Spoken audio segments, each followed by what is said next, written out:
Bueno, muchachos, entonces en este video vamos a ver cuáles son las teorías atómicas. De las teorías atómicas comienzan con Leucipo y Demócrito, que eran dos filósofos griegos que allá en el siglo V a.C. se preguntaban si la materia podía ser dividida infinitamente. Entonces ellos pensaban algo así como, por ejemplo, si tenemos una roca de oro, esa roca yo la parto a la mitad, luego la mitad a la mitad, luego la mitad a la mitad, va a existir un punto en el que yo no pueda dividir más. Entonces ellos pensaban que sí, que existía un punto que ya no se podía dividir más, y ese punto lo llamaron átomo. Y desde ese instante, en el siglo V antes de Cristo, nació la primera teoría atómica, listo, de Leucipo y Demócrito. Entonces no fue sino hasta mucho más, tuvieron que pasar más de 2000 años para poder tener una nueva teoría atómica, que fue la teoría atómica de Dalton, que la estableció en el siglo XIX. Entonces Dalton ya no era un filósofo, Dalton ya era un científico. Entonces Dalton hacía experimentos en el laboratorio y comprobó experimentalmente de que efectivamente los átomos de la materia existían, y estableció 5 postulados. Entonces ahí tenemos los 5 postulados de Dalton, listo. Entonces el primero de ellos dice que la materia está compuesta por pequeños bloques indestructibles e indivisibles llamados átomos. Hoy en día ese postulado es considerado como falso. ¿Por qué? Porque hoy en día se sabe que los átomos no necesariamente son indivisibles. Los átomos pueden ser divisibles, se pueden dividir, como pasa en las reacciones nucleares. En las reacciones nucleares llega un rayo y ese rayo puede desintegrar el átomo. Entonces los átomos no necesariamente son indivisibles ni indestructibles, listo. Pero eso era lo que pensaba Dalton en ese entonces. El segundo postulado decía que todos los átomos de un mismo elemento son idénticos. También es falso ese postulado. Hoy se sabe que existen átomos de igual elemento que pueden ser diferentes, que son conocidos como los isótopos. Por eso, por ejemplo, tenemos un isótopo de carbono 14 y también tenemos un isótopo de carbono 12, que son dos átomos de carbono pero que tienen unas masas diferentes. El tercer postulado decía que los átomos de elementos diferentes varían en tamaño y masa. Ese postulado también es falso, porque podemos tener átomos de diferentes elementos con igual masa, lo cual es conocido como isóbaros. Vamos al postulado número 4, que decía que los compuestos están elaborados por combinaciones de cantidades enteras de átomos. Ese postulado es totalmente verdadero.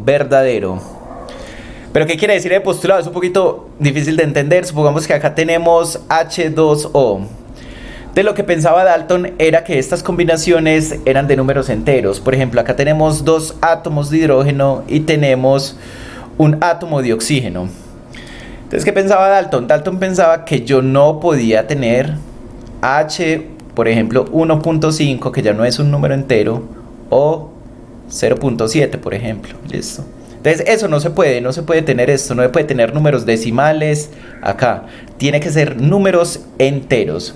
Y ese postulado es verdadero, hoy en día es considerado como verdadero. Usted no puede tener un átomo y medio, ni puede tener 3.3 átomos, no.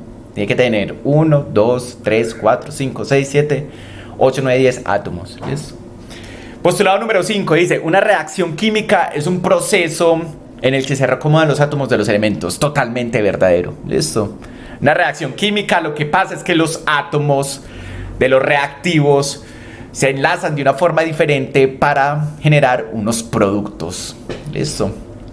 De ahí tenemos la teoría atómica de Dalton con sus 5 postulados.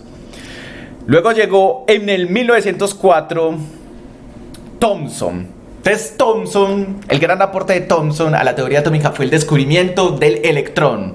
Entonces, ¿cómo lo descubrió Thomson? Entonces Thomson utilizó un tubo de rayos catódicos como el que vemos acá. Esto es un tubo de rayos catódicos. ¿Listo? Entonces básicamente lo que hacía Thomson era generar un rayo de electrones por acá. A ese rayo de electrones los hacía pasar por medio de 2 placas, una negativa y una positiva. Como los electrones están cargados de forma negativa, entonces obviamente las cargas opuestas se atraen. Entonces ese rayo de electrones iba a acercarse hacia la carga positiva o iba a estar inclinado hacia la carga positiva. ¿Por qué? Porque las cargas opuestas se atraen. Entonces, de esa forma fue que Thomson concluyó de que los electrones estaban cargados de forma negativa. Entonces vamos a los postulados de Thomson. Entonces el primer postulado dice: un átomo se asemeja a una esfera de carga positiva, la cual posee pequeñas incrustaciones de carga negativa llamadas electrones. Entonces, para Thomson, el átomo lucía de esta manera. ¿Listo? Un átomo que era totalmente cargado de forma positiva y había unas pequeñas incrustaciones negativas, como las que vemos ahí. ¿Listo? Pero ahora, hoy en día se sabe que este postulado es falso. ¿Listo? ¿Por qué? Porque el átomo no está totalmente cargado de forma positiva. Sin embargo, existe una pequeña parte del postulado que es verdadera, que es la existencia de los electrones. Los electrones sí existen. Esa es una pequeña parte del postulado que es verdadera. ¿Listo? Vamos al postulado número 2. Dice: las cargas positivas y negativas de un átomo son de igual magnitud, por lo cual se puede decir que los átomos son neutros. Los átomos no son neutros. Este postulado era falso. ¿Listo? Pero Thomson consideraba que era verdadero. ¿Listo? Existen átomos cargados de forma positiva que son llamados los cationes. Por ejemplo, el Ca+2 o el Cl-. ¿Listo? Los átomos pueden estar cargados de forma negativa o positiva. Entonces no necesariamente son neutros. Tercer postulado dice: este modelo es conocido como el modelo de pudín de pasas o torta de pasas, en el cual la carga positiva representa el pudín, mientras que las cargas negativas están representadas por las pasas. ¿Listo? Este no es tanto un postulado, sino más bien la descripción del modelo de Thomson. ¿Listo? Que era como si la torta fuera la carga positiva y las pequeñas pasas fueran las incrustaciones negativas. ¿Listo? Vamos ahora al modelo de Rutherford en el 1911. Entonces básicamente el aporte de Rutherford a la teoría atómica fue el descubrimiento del núcleo atómico. Rutherford descubrió el núcleo atómico. Entonces, ¿cómo hizo Rutherford para descubrir el núcleo atómico? Entonces, Rutherford lo que hizo fue generar un rayo de partículas de carga positiva. Entonces, acá vemos ese rayo. ¿Listo? Y ese rayo lo hizo chocar contra una placa de oro. Acá vemos la placa de oro. Entonces, Rutherford notó que cuando las partículas positivas chocaban con la placa de oro, existían unas partículas que pasaban derecho. ¿Listo? Existían otras partículas que se desviaban. ¿Listo? Y otras que rebotaban. Entonces Rutherford pensaba: si algunas partículas rebotan contra la placa de oro, ¿contra qué rebotan? Entonces ahí fue donde concluyó que debía existir una zona del átomo en donde se concentraran todas las cargas positivas. Y a esa zona del átomo donde se concentran las cargas positivas la llamó el núcleo atómico. ¿Listo? Entonces es como si yo mando un rayo de cargas positivas por acá. Entonces, ¿qué va a pasar? Las cargas positivas que chocan contra la parte roja se van a desviar. ¿Listo? Mientras que las partículas que alcanzan a pasar por la parte de arriba, entonces van a pasar derecho. ¿Listo? Derecho. Mientras que las que chocan contra el núcleo, entonces se desvían. ¿Listo? Entonces, esa fue la forma como Rutherford descubrió la existencia del núcleo atómico. Entonces estableció 4 postulados. El primer postulado dice: casi toda la masa del átomo se encuentra concentrada en una región llamada núcleo, la cual está conformada por partículas de carga positiva. Totalmente verdadero. El núcleo concentra todas las cargas positivas que tiene el átomo. Aunque ahora se sabe que concentra también otro tipo de partículas que son los neutrones, que son de carga neutra. Pero, más sin embargo, no deja de ser falso el postulado porque las cargas positivas están concentradas en el núcleo. Vamos al postulado número 2. Dice: el núcleo atómico se encuentra rodeado de electrones que giran a su alrededor. Totalmente verdadero. Los electrones giran alrededor del núcleo. Dice, postulado número 3. Los átomos tienen carga neutra debido a que los electrones tienen carga negativa, mientras que el núcleo tiene carga positiva. Ya vimos que esto era falso porque existen cationes y aniones, átomos de carga positiva y átomos de carga negativa. Dice, el tamaño del núcleo del átomo es muy pequeño en comparación con el tamaño total del átomo. Verdadero, totalmente verdadero. El núcleo del átomo es muy pequeñito, muy pequeñitico en comparación a todo el átomo. Listo. Ahí tenemos más o menos una representación. Entonces esos fueron los postulados de Rutherford. Entonces ahora vamos a la siguiente teoría atómica, que fue la teoría atómica de Bohr. Listo. En el 1913. Entonces el primer postulado de Bohr dice: los electrones giran alrededor del núcleo describiendo órbitas circulares a las cuales se le da el nombre de niveles de energía. Entonces Bohr pensaba que todos los electrones giraban alrededor del núcleo atómico, describiendo órbitas circulares, como las que vemos acá en el dibujo. Listo. Y a cada una de esas órbitas circulares se le asigna un nivel de energía. Entre más cerca esté del núcleo, menor es la energía del electrón. Entre más alejada esté la órbita del núcleo, va a tener más energía el electrón. Listo. Entonces vamos al postulado número 2. Dice: las órbitas, niveles de energía, tienen una cantidad determinada de energía. Listo. Que acabamos de decir. Postulado número 3. Cada uno de los niveles de energía se representa por un número entero como 1, 2, 3 o las letras K, L, M, N, empezando desde el nivel más cerca del núcleo hasta el más alejado.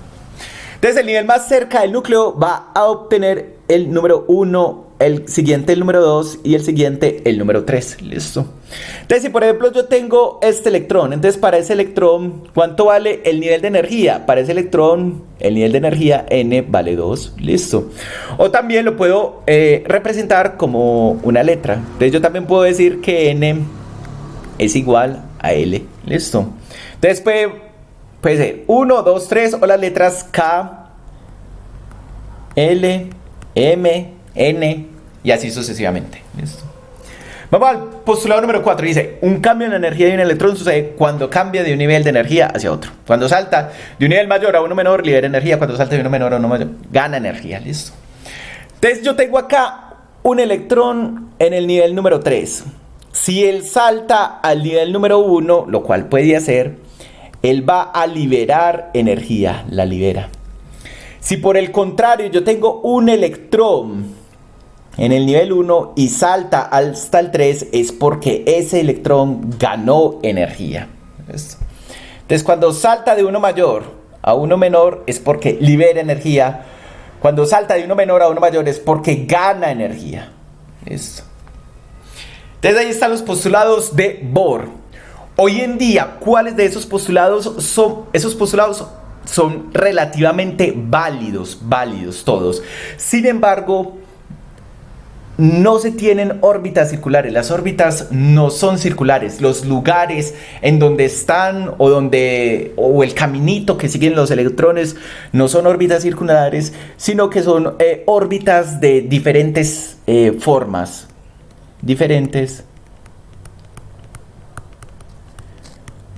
Formas. Listo. Entonces los postulados de Bohr son parcialmente verdaderos. Lo único que hay que criticarle a Bohr es que dijo que las órbitas donde estaban los electrones eran de forma circular, y hoy se saben que no son de forma circular, sino que tienen formas variadas. Listo. Entonces ahora vamos a lo que se considera como la teoría atómica actual. Listo. Entonces la teoría atómica actual fue propuesta por Erwin Schrödinger. Listo. Entonces, ¿qué dice el postulado número 1? Dice: el modelo de Schrödinger o mecánico cuántico del átomo concibe los electrones como ondas. Listo, ahí vemos las onditas. Número 2. Los electrones se encuentran ubicados en regiones de máxima probabilidad, en donde se presume el electrón pasa el 90% del tiempo. Entonces, Schrödinger habla de que los átomos no es posible conocer con exactitud la posición de un electrón dentro del átomo. ¿Por qué? Porque existe una cierta incertidumbre, lo que es conocida como el principio de incertidumbre de Heisenberg. Entonces yo no puedo conocer con exactitud la posición de un electrón dentro de un átomo, sino que yo puedo establecer una cierta probabilidad de dónde se va a encontrar ese electrón dentro del átomo. Listo. Entonces vamos al postulado número 3. Dice: se habla de regiones de máxima probabilidad debido a que no se puede conocer con exactitud la posición y velocidad de un electrón. Principio de incertidumbre de Heisenberg, lo que acabamos de mencionar.